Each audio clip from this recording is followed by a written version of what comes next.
next week, but when we get through with this, you will have seen how to work everything on it, so you might as well have it sooner. If you don't want to work on it until next week, don't, but just don't lose it. Okay.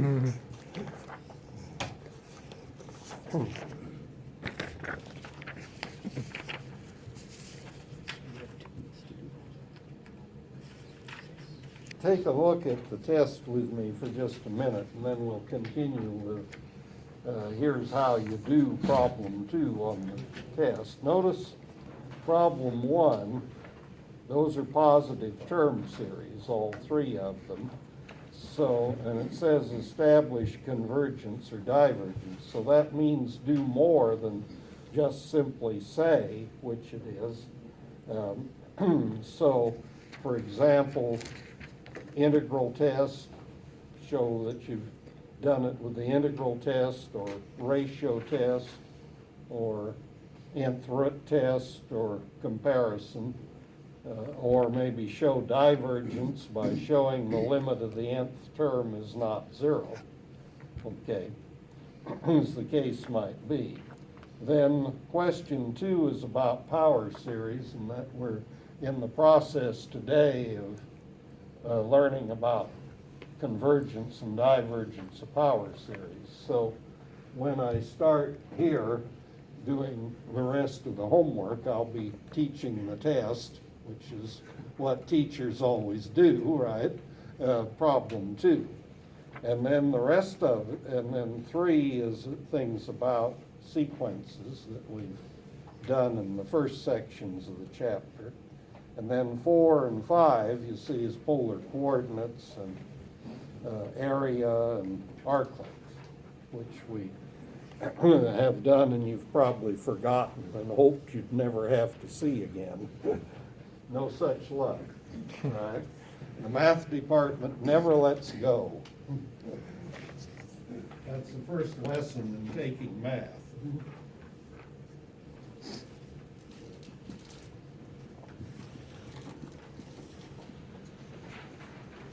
Okay, so with the power series, most of the time anyway, you're either going to use the nth root test or the ratio test.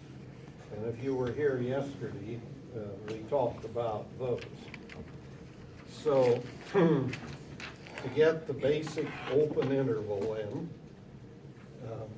the basic open interval is the interval of convergence that you get using either the nth root test or the ratio test. If you heard what I said yesterday, they'll give you matching answers. Both methods fail or both methods work. And if they do work, they'll tell you the same answer as to what the limiting ratio is and so on. So if you use the nth root test, then you want the limit of the nth root as n goes to infinity to be less than 1. Why less than 1? Because what we learned yesterday is you have absolute convergence if your limiting ratio is less than 1 or your limiting nth root. And both will give you the same answer for that limit. And IFF is if and only if in the math department. So this limit would be less than 1. Nth root of something raised to the nth power is the absolute value of the something. These tests, the ratio test and the nth root test, are tests for absolute value. So they're tests for absolute convergence.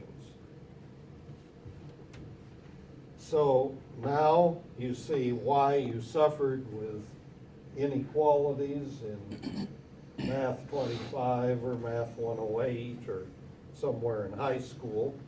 If you have this kind of inequality, then where it's less than the number, that means that what is in here is greater than minus the number and less than the number, right? So from this, you're supposed to think that, and that's algebra, right? And then what you do to solve for x, in this case, is add minus 5 there and there and there, or if you want to say subtract 5 all the way across, that's fine. So minus 1 and minus 5 is minus 6, and then over here 1 minus 5 is minus 4. So the x's that do this are also the x's that do this, and that's your basic open interval. Okay, inside this interval, written with parentheses as an open interval, you have then the original series here as something that would converge absolutely. So then you check the endpoints of the basic open interval, which are at minus 6 and minus 4, to see if you have convergence there conditionally or not. And you can have convergence at one end and not the other end. You can have convergence at both ends. You may not have convergence at all. It may be that your basic open interval is the same as your final interval.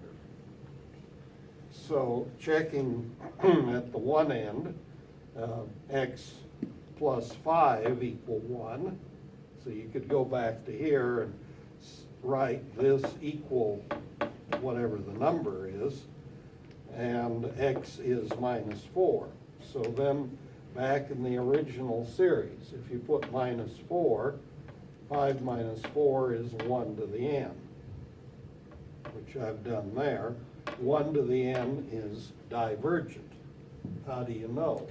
Well, the limit of your nth term, your terms are 1, 1, 1. 1 to any power is still 1. So your nth term is not going to 0 in the limit. That's all automatic divergence. Or just think about it. You've got 1 plus 1 plus 1 plus 1 plus 1. If you can count them with a stack of dollar bills, if you stack them up enough, you can buy anything, right? Okay, especially a politician. And then at minus 6, same sort of thing, you see. Minus 6 plus 5 is minus 1 to the n, and that's divergent again because even though it's alternating, it's not decreasing. Your nth term is not going to 0. What's your nth term? Well, it's 1 and it's minus 1, but it's not 0 in any limit. So your basic open interval is your final interval in this one. But inside of the interval, minus 6 to minus 4, you have the series of powers of x that would be convergent, and you could integrate term by term, differentiate term by term, multiply, divide, anything you'd ever do with a polynomial. In a sense, an infinite series is an infinite polynomial. Okay, so here's my picture. You see, I have my interval of convergence, the red, and then halfway between would be the center, and then from the center out to either end, it's your radius, which would be 1. So to get this radius of convergence, the r would always be the right-hand endpoint minus the left-hand endpoint, as you're looking at this right and left, over 2.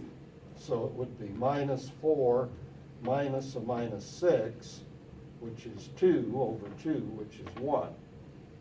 The problems in the book ask for the r, radius of convergence, and they ask for the basic open interval, and then they ask where you have absolute convergence, and then they ask for the final interval where you have conditional convergence, perhaps at the endpoints.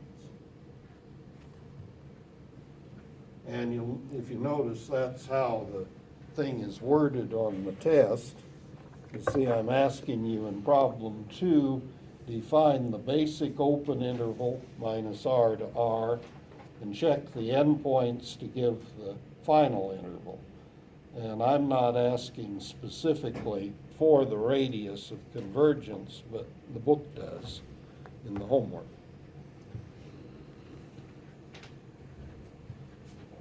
Okay, look at number 4.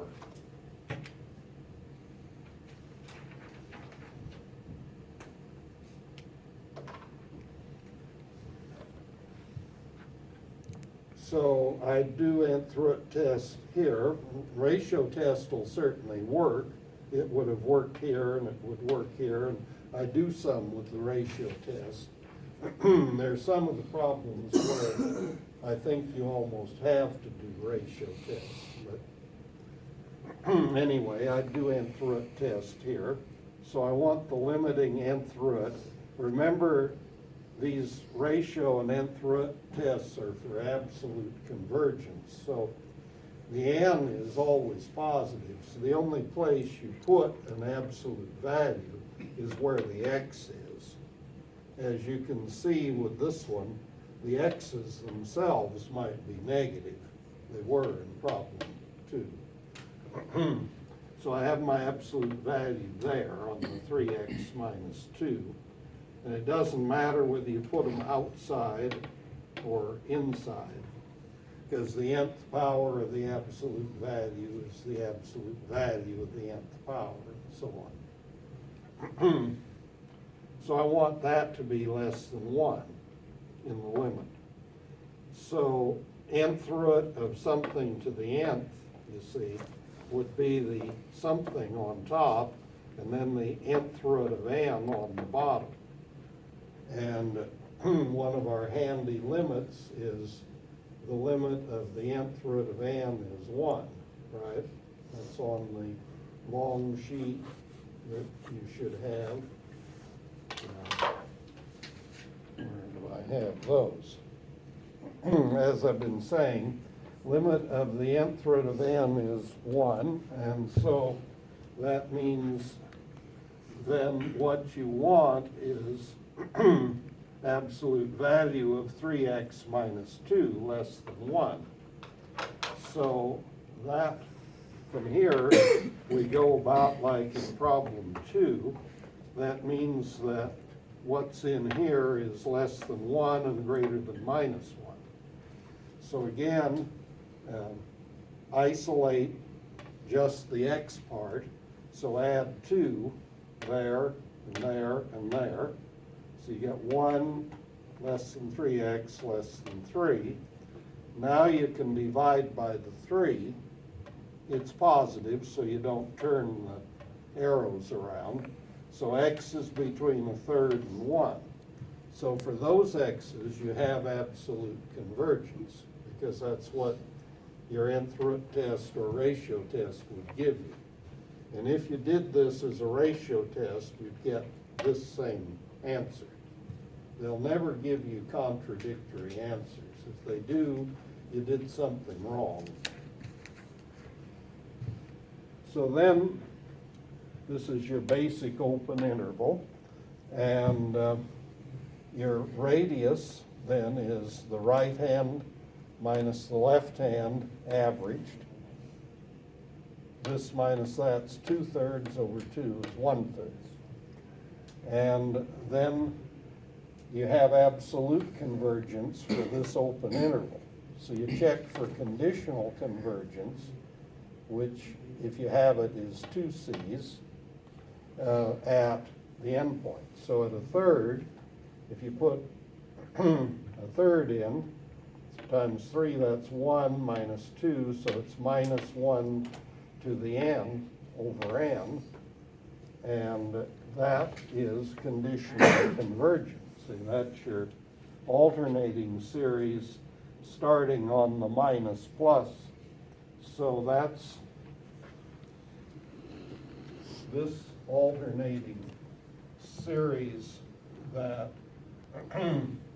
that would start here and be, well, minus 1 to the n minus 1 would be log 2. This should have had a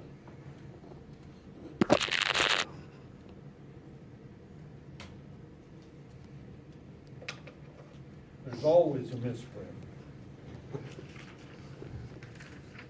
Okay, so this one then would actually be minus log 2, because this would start out minus plus, and nevertheless it's convergent, okay. If you check at x equal 1, then you have 3 minus 2, you have 1 over n, and that's your harmonic series, as we've called it, that's divergent. This is the thing that will be more than a half plus a half plus a half forever. So your final interval is closed on the one end where you put a bracket and open on the other end where you put a parenthesis. And you call that sort of thing half open on the right. You never say half closed, you say half open. Be an optimist, you see?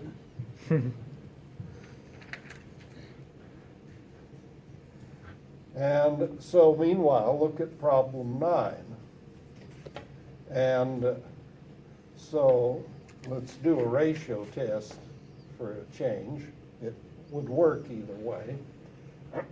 So your n plus first term, see again, the only place you need the absolute value is on the x, because the n's are all positive. So n plus first term, then the exponent, and then this becomes an n plus 1, and that's an n plus 1, and then the power on the 3 is n plus 1, and then your nth term, you copy what you have with the absolute value. You want the limit of that to be less than 1. The x's that do that define your basic open interval. And so then you have a fraction over a fraction, so you take this denominator times that, and then you have this factor times this, and this on the bottom, and then the 3 to the n would be up on top. Well, then you have 3 to the n on top and 3 to the n plus 1 on the bottom, so that leaves you the 3 on the bottom. And you have x to the n plus 1 on top and x to the n on the bottom, so that leaves you absolute value x up on the top. So you do your algebra with this quotient, and this is, I think, what you'll get. So you want that less than 1. So sort it out, you have the absolute x over 3 that doesn't involve n, and then you have the limit, which involves the n. So you have n over n plus 1 and root n over root n plus 1. And again, the quotient of the square roots is the square root of the quotient. So n over n plus 1 goes to 1, and square root of 1 is 1, so this whole thing is 1. So your basic open interval then is where absolute value of x over 3 is less than 1, which means minus 3 to 3. So inside minus 3 to 3, you could integrate, differentiate, whatever you want to do, pretty much. You could do basically anything you could do with polynomials. radius of convergence is this minus that, which is 6 over 2, so it's 3. And you check your endpoints at 3 and at minus 3 for conditional convergence. So at 3, you go back to here, you'd have 3 to the n over 3 to the n, which is 1. So they would cancel.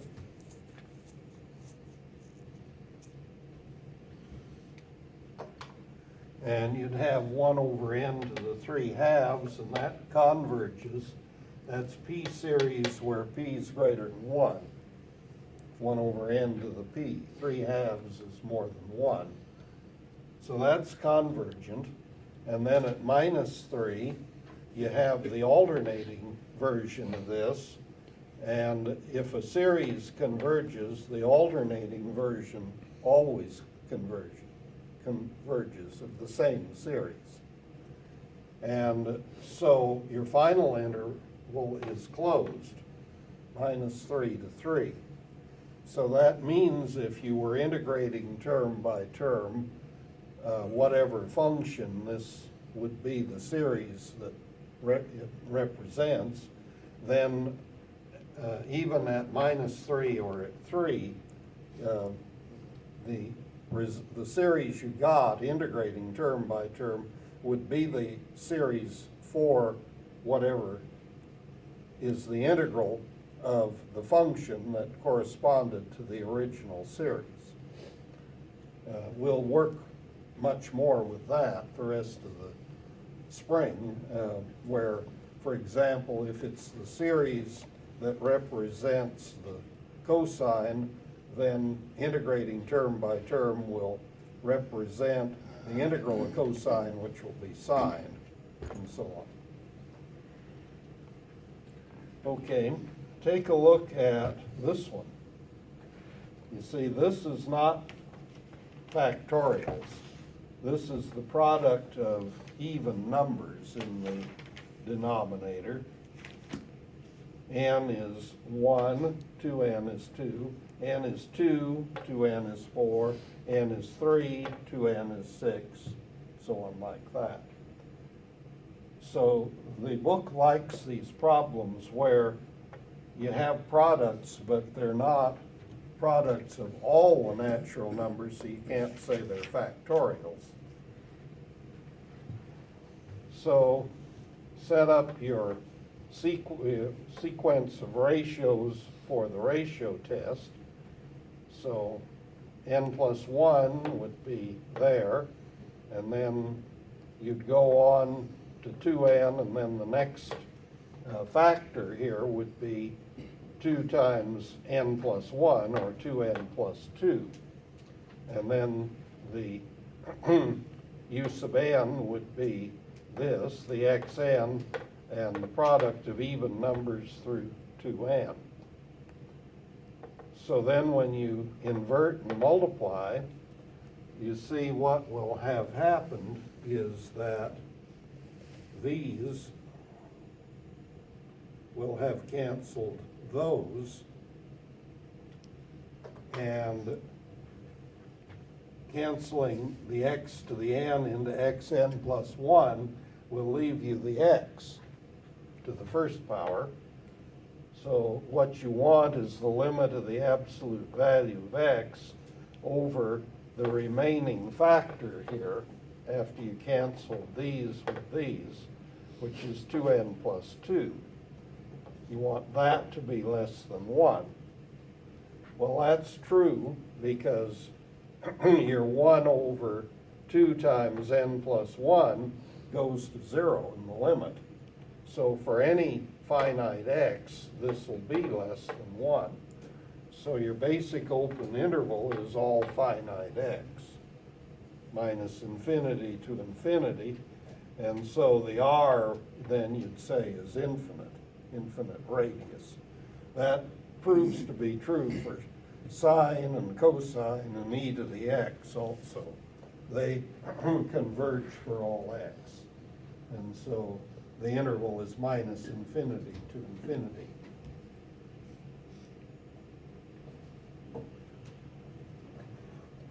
So there isn't any thing to say here about conditional convergence. Well, 35 is a tricky thing because you don't have products of factors to cancel, you have sums.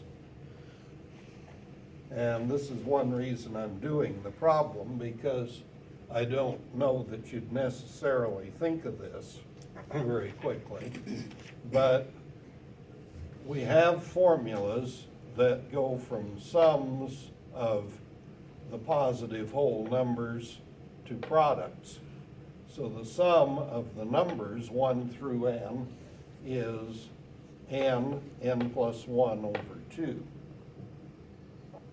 There is a story which may or may not be true, but when Gauss was in grade school, supposedly his teacher thought he'd be very clever and tell the students to add up the numbers, meaning 1, 2, 3, 1 to 100, and thinking that'll keep them busy for a few minutes. The teacher turns his back and Gauss is jumping up and down, I know. And what he had done is he knew this formula or figured it out on the spot. And you see, then the sum of 1 to 100 would be 100 times 101 over 2. 2 into 100 is 50, so it'd be 50 times 101, and that'd be 5,050. Okay, and I'm sure Gauss said it faster than that. But anyway, there's also a formula for the sum of squares, which is this formula, and there's one for the sum of cubes and fourth powers and any k, actually. It's possible to get a formula, a sum to product formula for 1 to the k plus 2 to the k plus 3 to the k and so on. So this lets you convert the problem into something that looks more like the others, where you have factors, and indeed, if you do a ratio, this is how the problem is given, so it's not ratio test yet. So cancel like factors, and you see, and then do the quotient here, so you have the 6 on top, and the 2, and the 2n plus 1. So I haven't done a ratio test, I've just rewritten my series with factors instead of sums. So my series is really 3x to the n over 2n plus 1. And now this looks a lot like the others. If you want to do a ratio test here, you want the limiting ratio less than 1. So you have the 3 and xn plus 1, and then you would have 2, and you're replacing this n with an n plus 1, and then this 1 is here. So this is your n plus first term behind my hand, and then I'm copying my nth term down here. And then the 3's cancel, and so what I have remaining is that the limit 2n plus 1 over 2n plus 2 and 1 would be 2n plus 3. Absolute x is to be less than 1. So your basic open interval is where this is less than 1. Well, this limit is 1, 2n plus 1 over 2n plus 3. You could do L'Hopital's rule, or you could divide top and bottom by n, either way. So your basic open interval is minus 1 to 1, and your radius is 1. And then check your endpoints. At minus 1, you get the alternating series, so it's conditionally convergent. and at 1, you get a divergent series. For example, you could do the integral test. The integral here would be log of 2n plus 1, or 2x plus 1, which is infinite. So your final interval then is bracket on the -1 and parenthesis on the 1. Okay, last one here. Notice this one. This is a different kind of thing again, because again, you don't have factors. You have a difference of radicals. And the trick there is to do the algebra trick, multiplying top and bottom by the conjugate, which is the same two terms with the opposite sign. So I'm taking the original and saying it equals itself multiplied and divided by the same thing, which is the conjugate to this. So if this is minus, the conjugate is plus. If this were plus, the conjugate would be minus. The reason for that is that the product of conjugates is the difference of squares of the two terms that make your conjugate. So you have this times that, which is your n plus 1, minus you have this times that, which is your n. So the n's cancel.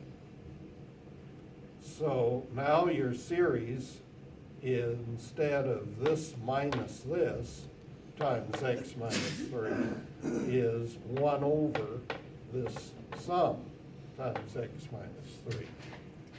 And now use the ratio test on that. Trying to use an nth root test here would be pretty cumbersome because you'd have an nth root of these square roots. So as a ratio test, then you'll have the absolute value and n plus 1, and then you'd replace n with n plus 1, n plus 1 plus 1, and n plus 1. And then divide by what you have. So invert and multiply, and what you have then is this on top and this on the bottom. You want that limit times absolute value of x minus 3 to be less than 1. And if you work out this limit, you'll find that it's 1, because if you divided everything here by square root n, there and there and there and there, you'd get a 1 plus a 1 and a 1 plus a 1. That's the 2 over 2. So your basic open interval is that this is less than 1, which gives you the x minus 3 between minus 1 and 1. So it gives you 2 to 4 with a radius of 1. And then you check your endpoints, and you have conditional convergence at 2 because you have a minus 1, so it's alternating. And at 4, you have a plus 1, and then this thing is divergent. So your final interval then will be bracket 2 comma 4. Well, this is enough about working. So what we want to talk about today is what's called the alternating series and what we call power series. So when we first started chapter 10, we were talking about sequences, and I pointed out there were different kinds of sign alternators that will go plus minus plus minus, or minus plus minus plus. So if you were using this, and of course you could do the same thing with the cosine of n minus 1 pi.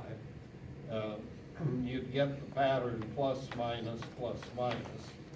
And if you use this one, in other words, cosine of n pi, you'd get the pattern minus plus minus plus. So sine alternators that begin with n equal 1, which is usually what you would do when you're working with a series and you want to alternate the signs on the terms, would either be this one for the plus minus pattern, or this for the minus plus, or if you want to be sneaky, it could be cosine of n minus 1 pi and cosine of n pi, because the cosines are either plus or minus at the multiples of pi. So the corresponding alternating series then would look like this one if it starts plus, or like this one if it starts minus, where you assume the a's themselves are not negative. So the only way that a minus gets into it is when you're on the pattern either this way or this way. So other kinds of series might have some pluses and some minuses, but you don't call them an alternating series unless the sign changes every single step. So you might have something with 1 plus and 2 minuses and 3 pluses and 4 minuses, some kind of pattern to it. But that's not what you mean by the term alternating series, even though the signs do change from place to place. You'll find with series that all of these definitions are very specific and very kind of technical. So alternating means either it looks like this or like that, and nothing else that might be possible with the use of minus signs and plus signs. So when the series without the sign alternator, just the a sub n's themselves, which are positive terms, when that converges, then you'd say the alternating series, the one you'd get if you made all these into pluses, is absolutely convergent. In other words, taking the absolute value of each of these, which has the effect of removing the minus signs. And when something would converge, if it's alternating, but diverge if you make the minuses into pluses, then you say it's conditionally convergent, meaning it has to be alternating to converge, but it's not absolutely convergent, which would mean that if these were the related positive term series with plus, plus, so on, it would converge. So some things converge conditionally, but not absolutely, and some things converge absolutely. We'll see examples in a minute. So if your series would converge absolutely, so you make that plus and that plus, and then it would satisfy the integral test or a comparison test or a ratio or an nth root test, then all rearrangements in the series will also converge. In other words, if you took this term and put it first or regrouped in some way, you'd get the same answer. But when it's conditionally convergent, but not absolutely convergent, then the rearrangements will give you different answers. So some of this stuff becomes rather tricky. So when the series converges as an alternating series, see either this one, which is your plus minus pattern, or this one, which is your minus plus pattern. When these converge, but that one diverges, then we call the alternating series conditionally converging right to C. Well, here's an example. This thing with the sign alternator, it does converge, but, and in fact, it equals log 2, which we'll talk about today. But if you take the absolute value to it, so you take the sign alternator away, you're back to what we called the harmonic series last week, and that thing diverges. If you were here last week, you remember I had fractions written across, starting about here and written across the top of the board, and the harmonic series, 1 plus a half is more than a half, and then a third plus a quarter is more than another half, and then a fifth plus a sixth plus a seventh plus an eighth is more than another half, so on. And so, on the other hand, this one, the alternating series with 1 over n squared, is what we call absolutely convergent, because if you take away the sign alternator, this is a positive term series. It's a p series where p is greater than 1, and it converges. So you'd call this thing absolutely convergent. If you remember, if you did the integral test with this, 1 over x squared, you could integrate that as an improper integral. And so it converges, so the series does. So what is the test for an alternating series that told me that this thing would converge? It goes like this. You think of your a sub n, which in this case would be 1 over n, as a function of a continuous variable x. You remember I've been saying that what I mean by a continuous variable is that it's defined for all numbers in any interval you want to name. So all the numbers you can represent as decimals then.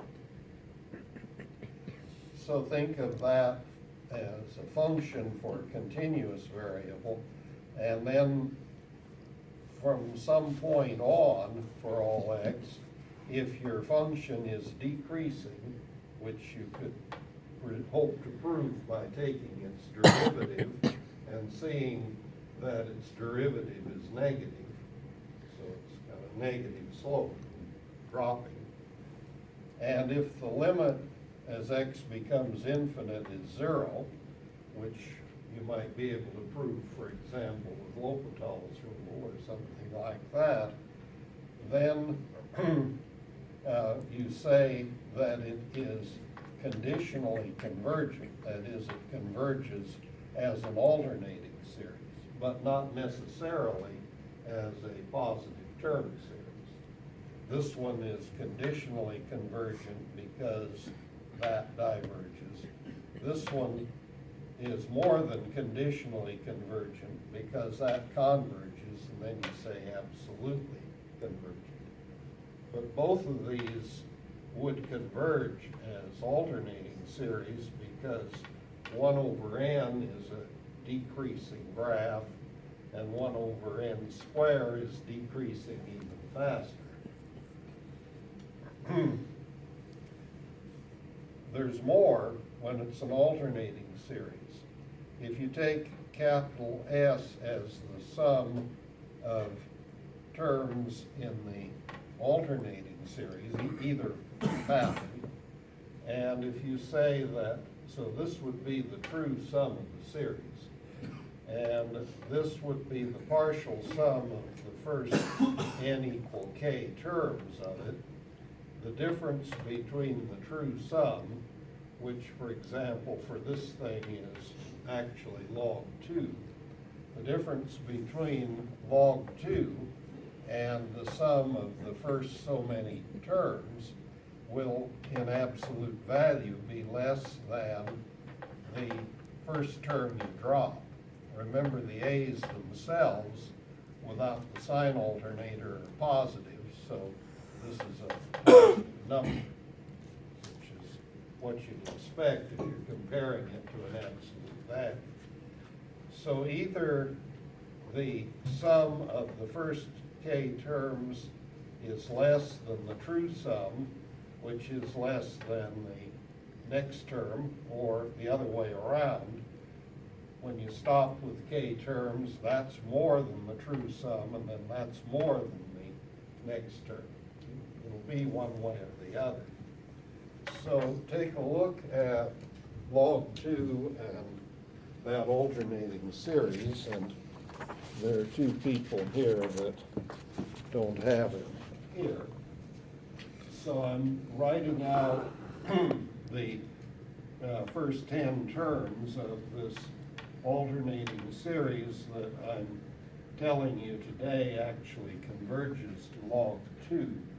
We won't today really prove that it's log 2 that is its sum and not something else. We'll do that next week, but you can compare the numbers and see it might be true. So this is the first term. Then if you take the first two terms, that's the violet, so that's 1 minus a half. You see, that's S2 over here, that's a half. S1 is the sum of the first n k equal 1 terms, and that's 1. So you got 1 there and 1/2 there. See, what this kind of convergence is doing is it's squeezing in on the true sum of the series by going too much, too little, and you see, you start plus, you take something away, well, you take away too much, you're over here, so then you add some back, so now you've added back too much, you're over here at S3, which is 5/6. With these fractions, if you're patient, you can do exact fractions, you see. Am I that patient? No, I cheated, I got Maple to do it, but you could verify it if you want to work that hard. Okay, so sum of 3 terms then, 5/6 is more than this is. 5/6, if you check, is about 0.83, isn't it? And I have the actual decimals written on the paper. I didn't write them up here. So then take away some more, 1/4. That you hop over here to 7/12, and then add 1/5, and you're back here at 47 over 60, and you keep hopping across the true sum, but each time you're coming in closer.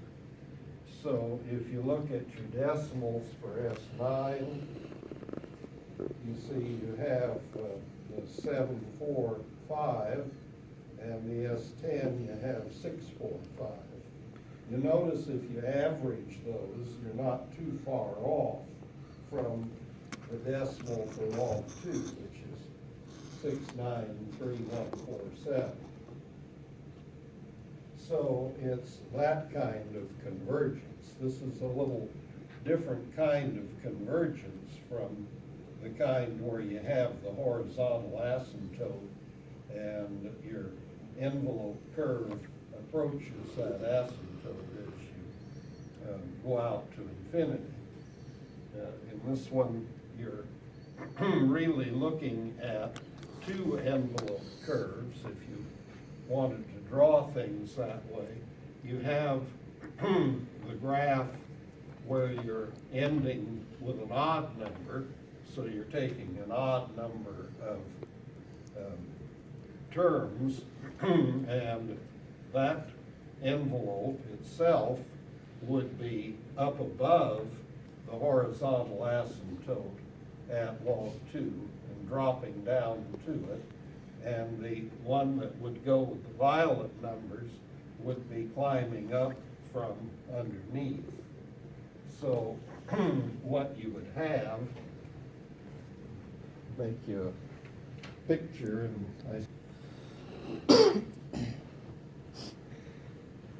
so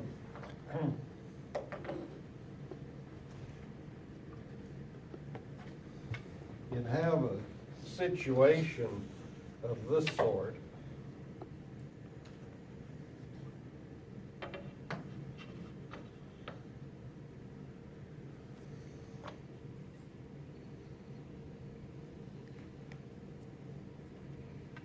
So your log 2, say, is a horizontal asymptote, and then the envelope for the partial sums that end with an odd subscript is coming down like this,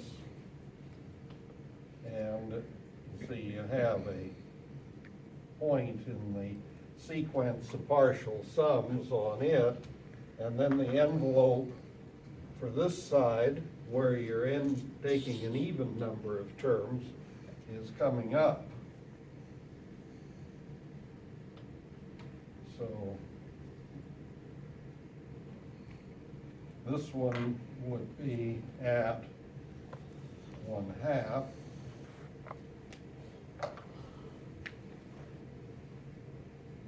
That one would be at 1. So you could represent things that way. And that's more in line with the way we've talked about a sequence being defined by what I've been calling an envelope, which is the graph using the same formula in a continuous variable, and then the actual terms in the sequence would be dots that are on that graph. So you have a type of convergence of this sort. So then on your error estimate example, remember I talked about error down here. S9 is the 745, and log 2 is the 693,147. You can ask your calculator. And if you subtract, you get that 0.05 and change. And you see if you stopped at 9, the magnitude of the next term, the first one you drop, is 1/10. So 0.05 is less than the magnitude of the next term minus a 10, which is what this says. So if you stop with 9, that's this case. S9 is greater than the capital S, which is the 69341, and that in turn is greater than the S10, which is the is this. I guess I have to look on my paper to see what the decimal is. 645 and change. So alternating series then work in this way. So it's not hard to decide with the alternating series test if something converges conditionally as an alternating series. And so meanwhile, look at what we call a power series, which is the beginning of what's the most important part of this chapter. Because as I've been saying, things like sine and e to the x and so on, all can be represented as a power series. This is the power series for sine x in powers of x, and this is the sine series, or the power series for e to the x in powers of x. So it's by using polynomials consisting of one or two or three terms out of this infinite series that people prepared the trig tables and the log tables. I don't have the log series on the board today, but we'll work with that next week in the recap. Working with these power series is the main thing that remains for us this spring. And the reason it's so important is that even though your calculator has a little program in there that will sum a few terms of this if you ask for the sign, and it'll give you the answer literally quicker than you can blink your eye, but it's doing quite a bit of work in there actually. Even though you have a calculator that does that, there are functions that appear all the time where nobody has made a table or written a program that's in a calculator that anybody can buy to give you the values. So it's really important, at least for the mathematical community, to be able to prepare values as the need arises. So power series has a technical meaning the same way that alternating series does. Remember, alternating series means there is a sign change every move to the right, either in this pattern or that one. And power series means that the terms are like the terms in a polynomial. Okay, so what's special about polynomials? The terms are a constant or they're whole number, positive whole number powers of x, like 2 plus 3x plus 5x squared plus 6x cubed. Either it's x to the 0 power, the first constant, or else it's x to the 1, x squared, x cubed, and so on. You don't have square roots, you don't have 1 over x, things like that. So something like this is powers of x, all right, but it's not power series because this and this and that are fractional exponents. They're not 0 or positive whole number exponents. So we have several theorems in your book that apply to a series if it is a power series, but they don't necessarily apply otherwise. So things that book says you can do with a power series, you can't necessarily do with a series that looks like this. Your power series can either be powers of x or powers of x minus some constant. So I'm in section 7, I guess it is, of chapter 10 now. So your power series in powers of x, or as the book says, power series about x equals 0, looks like this. Some constant subscripted 0, another constant written C1, x to the 1 power, C2, x squared, and so on like that, where the exponent is either 0 or a positive full number, a natural number. Then correspondingly, a power series about x equal a, it's in powers of x minus a, but it's about x equal a, so that's a little bit wrong.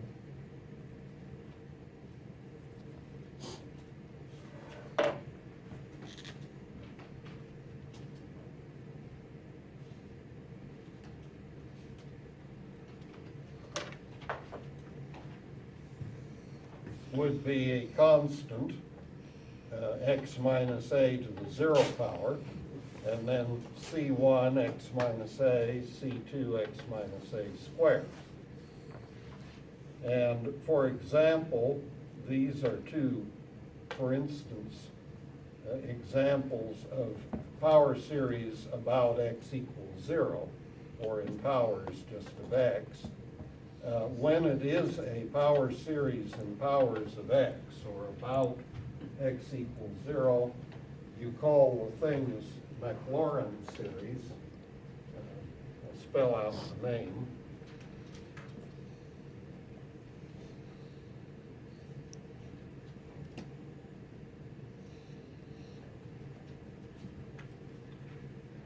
He was Scottish, so it's the MAC, Mac.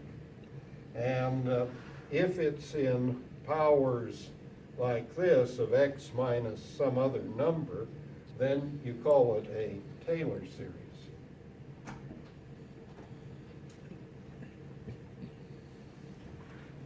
So a Maclaurin series is actually a special case of a Taylor series, but the people did them separately, and so we still name them separately.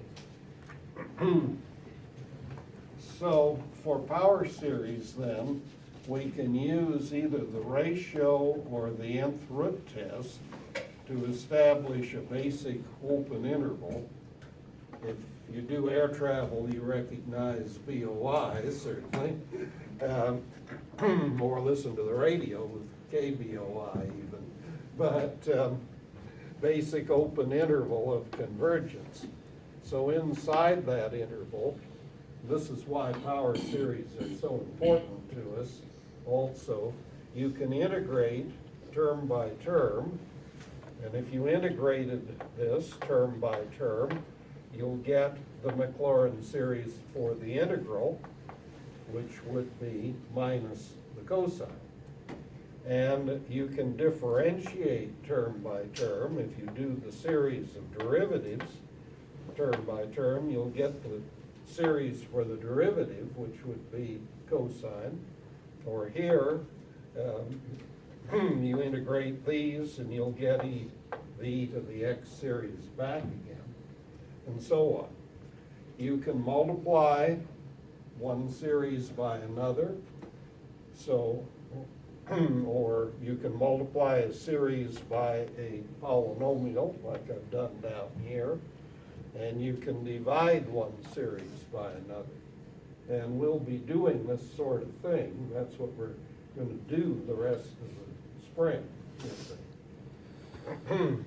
So, for example, if this is the Maclaurin series for sine x, and I won't show you today, but I'll be showing you next week how you produce this series from sine x and its derivatives. It's easier to do than you might think.